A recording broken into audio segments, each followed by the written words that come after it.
오늘 수고해 주신 우리 집사님께 큰 박수 부탁드리겠습니다. 감사합니다.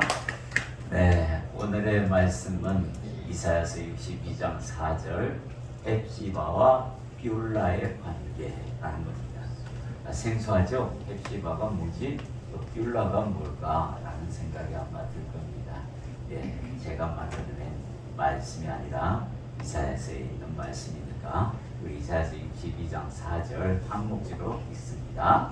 다시는 너를 버림받은 자라 부르지 아니하며 다시는 내 땅을 황무지라 부르지 아니하고 오직 너를 헵시바라 하며 내 땅을 비울라라 하리니 이는 여호와께서 너를 기뻐하실 것이며 내 딸이 결혼한 것처럼 될 것이니라. 여기에 이제 다 뜻이 있습니다.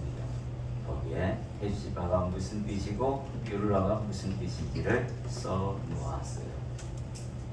주님께서 이사야 선지자를 통해서 이 말씀하신 이유가 뭘까? 자, 이사야 선지자는 히스기야 왕 때도 일을 했고 또 시드기야 왕까지 4대에 걸쳐서 일을 하신 분입니다. 나라가 망하기 이전에 주님께서 이런 말씀을 미리 하시는 거예요. 그러니까 그 전에 예레미야 선지자, 에스겔 선지자, 많은 선지자를 통해서 이제 너희가 바벨론의 포로가 되고 거기서 70년의 생활을 가질 것이고 이 땅은 황무해질 것이며 황폐해질 것이다 라고 선언했습니다. 그런데 이제 이사야 선지자를 통해서 62장 거의 말쯤 가서 마지막 장까지 가서는 회복을 선포합니다. 내가 너희들을 징계는 하지만 회복을 시킬 것이다. 그러면서 이 회복은 하나님께서 전적으로 하시겠다라고 하는 겁니다. 이 헵시바라 하는 말은 내 사랑이 그대에게 있다, 그에게 있다라는 뜻입니다. 내 사랑이 그에게 있다, 내 기쁨이 그에게 있다, 이런 뜻입니다. 그래서 내가 너로 말미암아 기뻐하고 또 우리는 하나님으로 말미암아 기뻐하신다라는 서로의 기쁨에 대한 선포입니다. 그리고 비울라라는 것은 결혼한 여자를 의미합니다.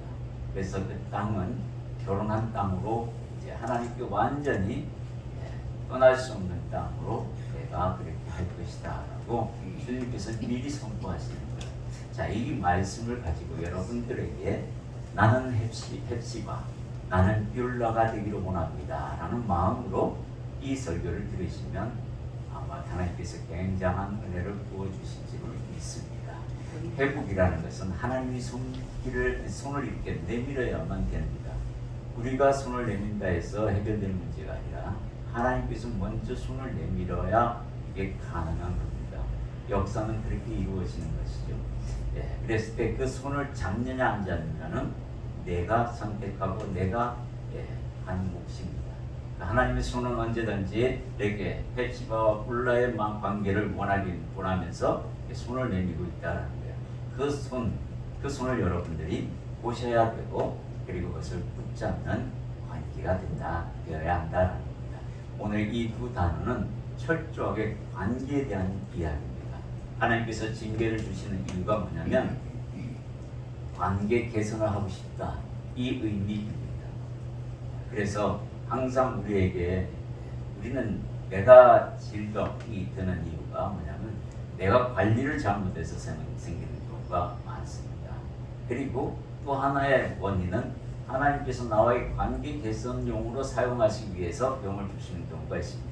이런 경우는 거의 이제 특수한 경우가 아니면 거의 다 내가 생기는 병은 내가 관리를 잘못해서 생기는 병이다라는 겁니다.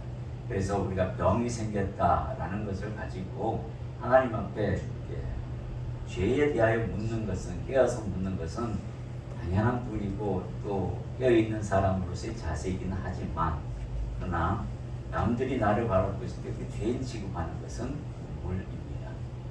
욥의 친구들처럼 그런 식으로 바라보는 것은 잘못된 시각이라는 거고, 내가 하나님 앞에 질병을 가진 것에 대해서 내가 회개를 할 건 하고, 그리고 내가 잘못 내 몸을 관리한 것에 대해서 내가 지금 바꾸면 고쳐지는 것들이기 때문에 너무 그렇게 죄 쪽으로 생각하지 않았으면 좋겠다라는 생각을 먼저 하는 가 나누겠습니다. 헬시바와 뿔라의 의미에 대해서 하나님의 관계의 회복, 즉 이 회복은 하나님께서 시켜나가신 것이다 라는 것을 여러분에게 말씀을 드렸습니다. 자, 하나님께서 이 회복이 시켜지면 어떤 관계에 어떤 모습이 되느냐라는 것을 미리 선포하십니다. 그러니까 우리가 지금 이사야서 62장 4절을 읽었는데 3절에서는 그 관계를 미리 설명을 하세요. 우리 한번 이 3절을 같이 읽어보겠습니다. 너는 또 여호와의 손에 아름다운 관, 내 하나님의 손에 왕관이 될 것이다. 예, 왕관은 어마어마하게 아름답고 보화가 많이 달려있는 것입니다. 하나님의 손에 왕관이 된다는 것은 엄청난 축복이에요. 그래서 이 헵시바와 뿔라의 관계는 바로 하나님의 모습을 우리가 이 땅에서 이어감으로 말미암아 그 왕관의 역할을 감당하게 된다. 그리고 하나님 우리를 그렇게 대우하실 것이다 라고 미리 선포하기 때문에 이 관계가 엄청 좋은 것이다 라는 것을 미리 이사야 선지자가 선포하고 나아갑니다. 자, 헵시바라는 이야기 한번 하나하나 찾아가 보겠습니다. 황폐한 시온의 회복을 의미하는 것입니다. 황폐해졌죠. 왜냐하면 포로 생활과 바벨론의 침공으로 인해서 나라가 완전히 sul려봤을 때부터 그런 상황인데 그 상황에서 회복시키겠다라는 의미인데 첫 번째 관계가 뭐냐면 나의 기쁨이 그에게 있다. 이 말은 뭐냐면 지금은 내가 너를 징계하더라도 앞으로도 징계하고 그 징계가 되는 이유가 뭐냐면 너를 사랑하기 때문에 그렇다라는 거예요. 내 기쁨이 너에게 온전하게 있기 때문에 너를 온전히 세워서 나의 기쁨으로 만들고 싶다. 너도 또한 내가 너의 기쁨이 되기를 원한다. 이런 서로의 관계를 먼저 선포하는 겁니다. 여러분들이 정말 하나님의 기쁨이 되시기를 원하십니까? 네. 네. 하나님의 기쁨이 되기 위해서는 우리가 하나님의 기쁨이 되기 위해서는 예수님을 본받아야 합니다. 예수님께서 이렇게 말씀하셨어요. 마가복음 1장 11절에 보면 하늘로부터 소리가 나기를 너는 내 사랑하는 아들이라 내가 너를 기뻐하노라 하시니라. 하나님께서 예수님을 향하여 먼저 하나님의 아들로서 기뻐한다라는 거예요. 기쁨의 존재를 선포합니다. 아버지가 먼저 아들에게 선포하는 것과 같이 우리 주님도 우리에게 그렇게 선포를 합니다. 내가 너를 수고롭게 낳았노라. 어떤 수고로 낳았습니까? 어떤 수고로 낳았어요? 십자가의 그 사랑의 수고로 낳은 우리들을 향하여 이야기합니다. 자, 서로에게 기쁨이 되는 관계가 되면 혼자 놔두지 않습니다. 하나님은 그렇게 선포했고 예수님을 통해서 그걸 전도하셨고 증인으로 세우셨습니다. 그래서 주님도 함께 요한복음 8장 29절 함께 있습니다. 나를 보내신 이가 나와 함께 하시도다. 나는 항상 그가 기뻐하시는 일을 행함으로 나를 혼자 두지 아니하셨느니라. 예수님께서는 하나님 아버지가 원하지 않는 일은 하나도 하지 않으셨다는 이야기를 이렇게 하시고 계십니다. 나는 항상 하나님 아버지께서 기뻐하시는 그 일을 행하였으므로 나와 함께 동행하셨다라는 겁니다. 그래서 우리도 예수님처럼 하나님의 마음과 뜻을 알기 위해서는 부지런히 물론 말씀을 봐야 되지만 기도도 찬양도 게을리해서는 안 됩니다. 그랬을 때 하나님께서 내게 뭘 주십니까? 감화 감동을 주시잖아요. 그 감화 감동을 통하여 내가 너와 함께하고 있다라는 이야기를 합니다. 그리고 내가 너로 말미암아 기쁘다라는 음성을 그렇게 표현하기도 합니다. 그래서 우리는 이런 관계, 나의 기쁨이 너에게 있다. 저도 하나님, 나의 기쁨이 하나님께 있습니다. 라고 같이 서로에게 이렇게 응답되는 그런 역사들이 교환되어야 한다라는 거죠. 자, 예수님 안에서 당신의 영을 부어주셨기 때문에 우리는 항상 그 기쁨을 유지할 수 있다라는 겁니다. 우리가 가장 많이 아는 말씀, 갈라디아서 4장 6절의 말씀 함께 읽겠습니다. 너희가 아들이므로 하나님이 그 아들의 영을 우리 마음 가운데 보내사 아빠 아버지라 부르게 하셨느니라. 하나님께서 우리를 하여금 당신을 부를 때 아빠, 아버지라 부르게 하셨습니다. 그런데 아무나 그렇게 부르게 한 게 아니라 하나님의 영이 있는 자들에게만 그렇게 부르게 하셨다는 거예요. 여러분에게 성령이 계시다라는 증거가 바로 하나님 아버지라고 부르며 찬양하고 기도하고 말씀을 볼 때 그걸 이해하며 그 호칭을 내 것으로 만들었기 때문에 그런 과정들이 있다라는 얘기는 내 안에 성령님이 계시다라는 증거입니다. 이게 엄청난 증거예요. 여러분들 이 말씀이요 정말 힘이 되는 겁니다. 전능자가 내 안에서 역사하고 계시다 하면 이게요 진짜로 아무나 갖는 축복이 아니지 않습니까? 그래서 이것은 하나님께서 가장 큰 축복으로서 동행의 선언입니다. 그렇기 때문에 우리가 기뻐하며 하나님께 감사로 나아가는 근원이 되기도 합니다. 자, 하나님은 우리를 예수 안에서 낳은 아들이라고 인정하셨습니다. 시편 기자도 함께 이렇게 설명합니다. 시편 2편 7절에 보면 내가 여호와의 명령을 전하노라. 여호와께서 내게 이르시되 너는 내 아들이라. 오늘 내가 너를 낳았도다. 오늘 내가 너를 낳았다는 얘기는 내가 예수 그리스도를 주라 시인하는 그 순간 내가 너를 내 십자가의 그 고난과 고통과 거기에서 나온 부활 그 모든 것으로 너를 수고롭게 낳았다. 그저 낳은 게 아니라는 겁니다.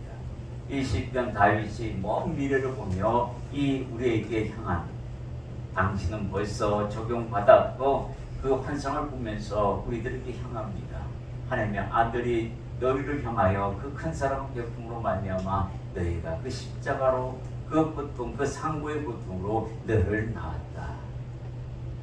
우리가 거저된 것이 아니라 하나님의 상고 그 십자가의 그 고통으로 나를 낳으신 분이다라는 거예요.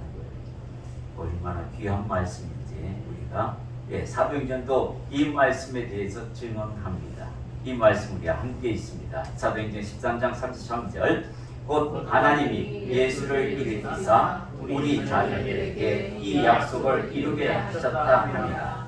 시편 둘째 편에 기록한 바와 같이 너는 내 아들이라 오늘 너를 낳았다 하셨고 이게 십자가로 낳은 우리들입니다.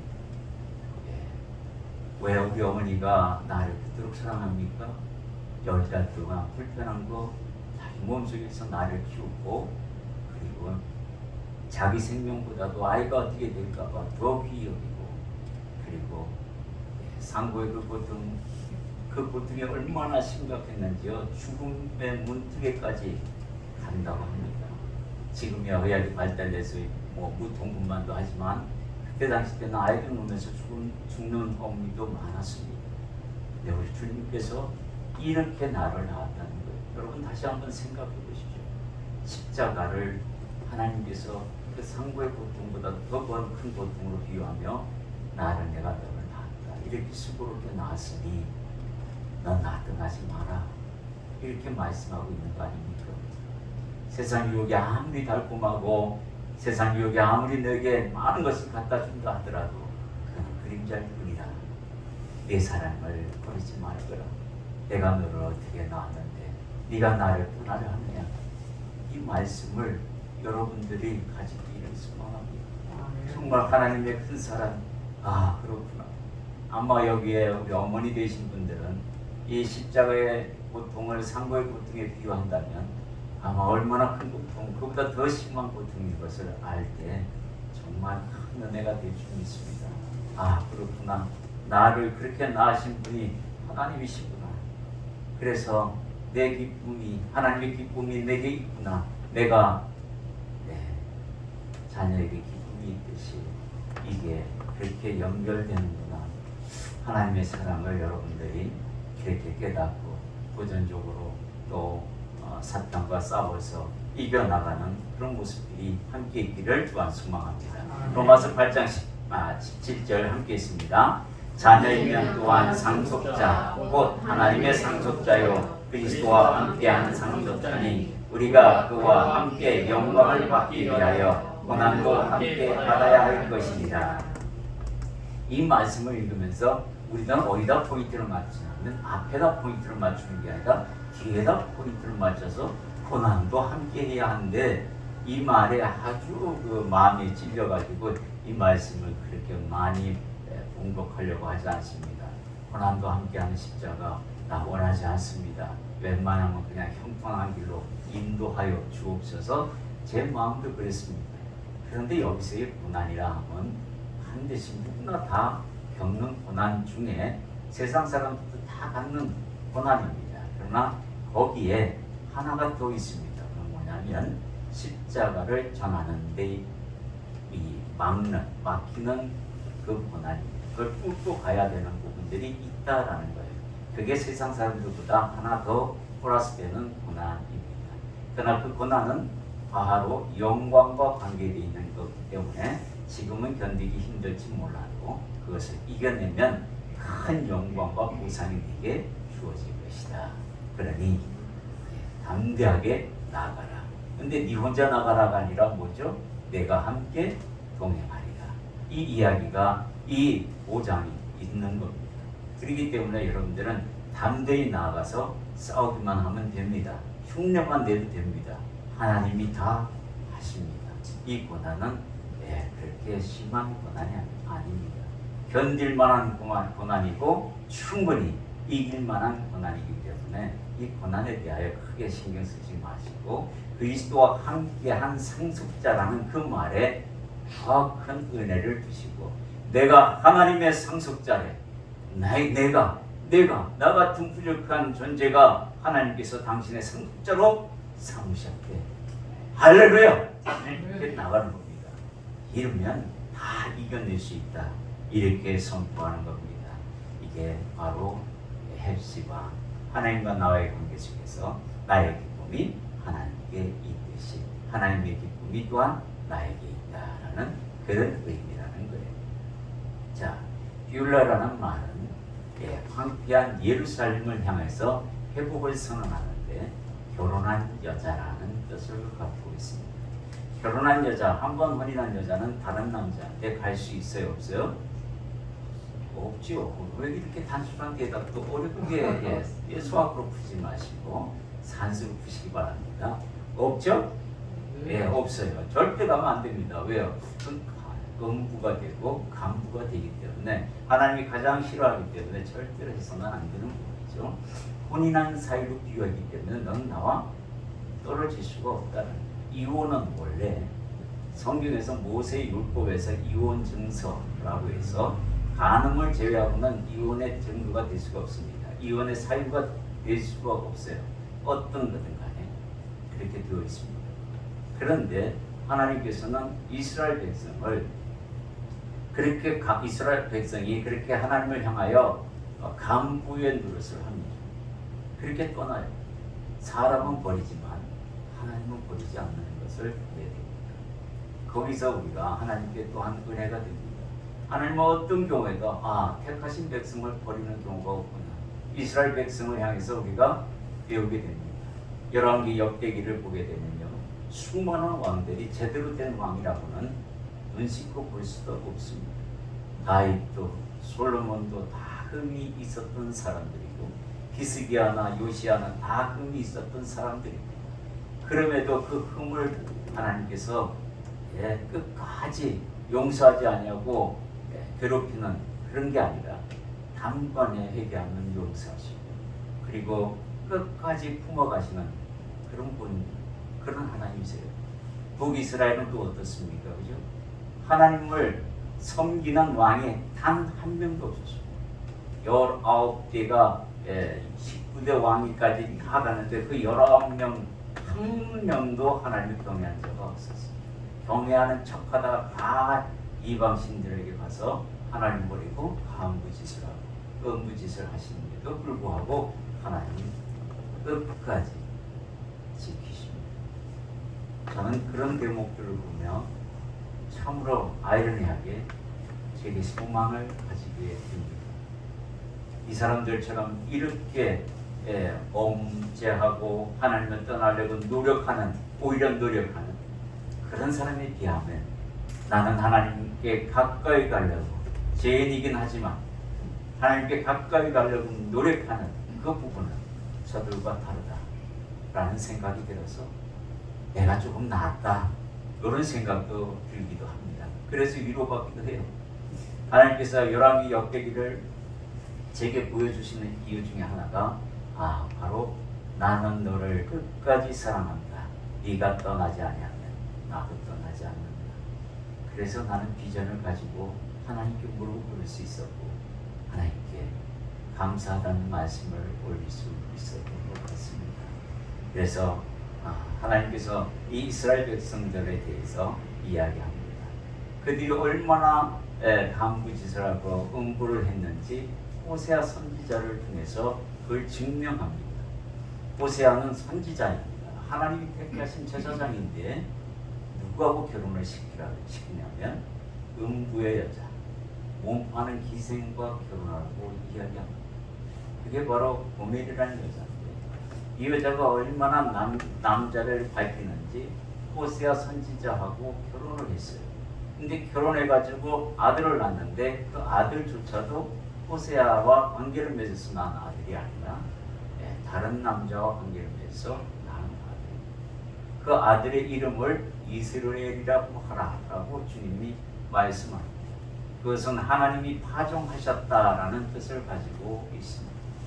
하나님이 파종하셨다라는 뜻을 가지고 있는 이 이스라엘. 하나님께서 끝까지 이스라엘 백성을 지키시겠다는 약속과 함께 가기도 합니다. 그리고 둘째 딸을 낳습니다. 둘째 딸도 호세아 선지자 딸이 아니라 다른 사람의 딸입니다. 그래서 로루하마라는 이름을 지어라 라고 명령을 합니다. 저는 이 로루하마라는 뜻은 뭐냐면 바로 너는 내 긍휼히 여기지 않겠다라는 뜻을 가지고 있습니다. 그러니까 이 긍휼히 여김을 받지 못하는 관계가 되어옵니다. 하나님을 떠나고 음부의 역할을 하면 하나님을 섬겨야 할 자가 하나님을 섬기지 아니하고 우상을 섬기는 것처럼 남편과 관계가 좋아야 하는데 그 남편을 멀리하고 그 아내를 멀리하고 다른 여자라 다른 남자를 품는다 하면 긍휼이 떠났다라는 거죠. 인간 사이에서도 마찬가지입니다. 하나님도 긍휼을 여기지 않겠다라고 로루하마라는 이름을 짓게 합니다. 지금 상태에서는 너희가 나의 긍휼을 받지 못한다. 긍휼은 뭡니까? 죄인에게 오는 겁니다. 하나님께서 의인에게 베푸지 않아요. 의인은 이미 긍휼을 받은 사람들이고 죄인들에게 긍휼을 베푸시는 게 맞습니다. 그죠? 그리고 인자도 베푸시고 그리고 자비도 베푸십니다. 죄인들이 받는 겁니다. 그런데 이들이 죄가 얼마나 큰지 하나님을 전혀 외면하는 그런 죄를 가지시니 그 긍휼이 떠났다 함에도 불구하고 그 긍휼이 징계를 통해서 상존하고 있다는 사실을 우리가 알게 됩니다. 그래서 이 징계를 통해서 이스라엘 백성이 찾아오기는 옵니다. 그래서 하나님이 다시 긍휼을 베푸시는데 그 이름이 바로 로자를 뺀 루하마라는 이름으로 회복하라라고 이후에 선언하기도 합니다. 세 번째 아들을 또한 낳았어요. 아들 둘을 낳았는데 이 아들 또한 호세아 선지자의 본자식이 아니라고 주석가들은 보고 있습니다. 이 로암미라는 아들을 낳는데요. 이 아들은 바로 뭐냐면 하나님께서 아예 백성으로 삼지 않겠다라는 이 이야기를 합니다. 이 로암미, 이 백성이 아니다. 너는 나의 백성이 아니다라고 이야기하는 것 같습니다. 나는 너의 하나님이 되지 않겠다라고 선포하는 것은 그런 의미이기도 합니다. 이렇게 하나님께서 노하셨어요. 엄청나게 노하셨습니다. 이런 관계, 비올라라는 결혼한 관계에 있던 여자가 이렇게 다르게 너희들이 다르게 그렇게 하니 내가 지금 한 선지자를 세워서 너의 모습을 직접 보라라고 명령하고 있는 겁니다. 선지자는 그렇게 더러운 여자랑 결혼할 수가 없는 관계도 불구하고 하나님께서 율법을 깨면서까지 선하시고 나아가시는 것을 그 또한 우리에게 긍휼이 있기 때문에 당신께서 지키라 하신 그 지킴 지켜야 할 그 율법조차도 깨면서 그 백성들을 깨닫게 하려고 하시는 그 모습조차는 긍휼이 있기 때문에 그렇다는 생각이 듭니다. 선언은 이렇게 하시더라도 로하마, 로암미라고 선언하시더라도 그 안에는 로하마, 암미라는 그 이름을 다시 회복하려고 노력하시는 하나님이 보이신다는 것. 우리가 징계를 받을 때 슬퍼할 이유가 없는 이유가 하나님께서 회복시키기 위한 하나의 도구일 뿐이라는 것을 기억하면 오히려 견딜 수 있는 힘이 생길 줄 믿습니다. 그래서 여러분들 정말 하나님과 내가 결혼한 관계를 이야기하고 있습니다. 하나님은 반드시 우리를 회복시킵니다. 그래서 그 이야기들이 이렇게 나가고 있는 겁니다. 우리 호세아 1장 7절의 말씀을 함께 있습니다. 그러나 내가 유다 족속을 긍휼히 여겨 그들의 하나님 여호와로 구원하겠고 활과 칼이나 전쟁이나 말과 구원하지 아니하리 하시니 이 말은 무슨 말이냐면 칼과 마병 힘으로 너를 구원시키지 않겠다. 여호와로 구원하겠다. 여호와 하나님으로 구원하겠다. 이건 무슨 말씀이에요? 하나님의 아들로 보내신 예수 그리스도로 말미암아 너희를 구원하겠다라는 예언서입니다. 그래서 이 예수 그리스도로 옷 입고 구원받는 그들이 이제 긍휼함을 입을 것이다 라고 선언을 하는 겁니다. 아주 공식적인 선언이죠. 로루하마라 해서 로자를 뺀 루하마의 관계, 긍휼 받는 관계로 회복시킬 것이고 하나님의 백성으로 다시 암미라는 그 이름으로 회복시킬 것이다 라고 선언하시는 하나님의 큰 사랑을 여러분이 품으시기를 소망합니다. 아멘. 네. 하나님은 이 관계를 예수 그리스도의 몸된 교회를 통해서 회복하시기를 원하신다. 요한계시록 3장 22절에 귀 있는 자는 성령이 교회들에게 하시는 말씀을 들을지어다. 우리가 교회입니다. 성령을 통해서 우리에게 말씀하는 것을 귀담아 듣고 내 마음에 새기라라고 선언하는 겁니다. 이사야서 61장 10절 함께 있습니다. 내가 여호와로 말미암아 크게 기뻐하며 내 영혼이 나의 하나님으로 말미암아 즐거워하리니 이는 그가 구원의 옷을 내게 입히시며 공의의 겉옷을 내게 더하시니 신랑이 상호를 쓰며 신부가 자기 보석으로 단장하게 하셨습니다. 이렇게 하시겠다라고 선언한 겁니다. 우리는 언젠가 이렇게 됩니다. 죽어서 받든 살아서 받든 분명히 받습니다. 더 믿음이 크신 분들은 살아서 육체를 가진 몸에서 이것을 가지고 영위하면서 살 것이고 믿음이 약하신 분은 죽어서 영광을 받을 것이라 분명히 믿습니다. 하나님이 주신 그 은혜, 하나님으로 말미암아 크게 기뻐하고 하나님으로 말미암아 회복되는 그리고 내 영혼이 강건함을 얻고 이렇게 나아가는 축복이 이 말이다 라고 선언합니다. 우리가 이 헵시바와 훌라의 관계를 유지하고 끝까지 지켜나간다면 하나님의 축복은 영원히 함께하시라 믿습니다. 결론을 말씀드립니다. 신랑 되신 예수님께서 거룩하심으로 신부되는 내가 교회가 깨끗해야 한다는 것과 같이 순결과 정결을 잃어버리면 안 됩니다. 이게 신부와 신랑이 공의같이 순결과 정결함을 받는 게 기본 도리죠. 그걸 유지해 나가자라고 말씀하고 있습니다.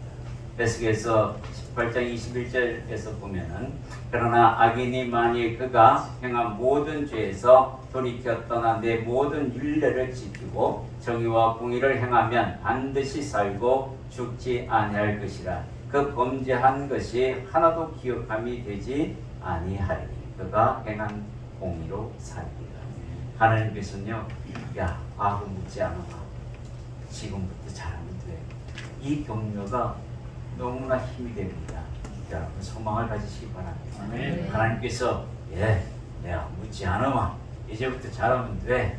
여기 있는 젊은 청년들도 하고 또 마찬가지요. 뒤에 과락이 걸렸든 뭐가 걸렸든 신경 쓰지 마시고 지금부터 열심히 하면 됩니다. 주님이 누구셔요?